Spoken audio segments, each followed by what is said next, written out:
మీకు ఎప్పుడూ కూడా వెంకటాచల క్షేత్ర దర్శనానికి అవకాశం వస్తే నేను రానన్న మాట అనవద్దు.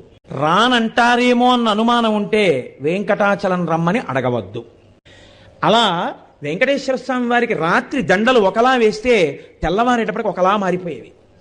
ఎవరు చేస్తున్నారని ఒక రోజున అనుమానం వచ్చి ఒక మహంత్ గుదిలో నక్కి పడుకున్నాడు చూద్దామని. అర్ధరాత్రి అయ్యేటప్పటికీ అయ్యవారి పాలపీఠం దగ్గర రాయి తొలగి తేజోరూపంలో తరిగొండ వెంగమాంబ గారు వచ్చి హారాలు సరిచేస్తుంటే చూసి మూర్చిపోయాడు. ఇప్పటికీ తేజోరూపులై ఆనందనిలయంలోకి వెళ్ళి ఈశ్వరుణ్ణి సేవిస్తారు.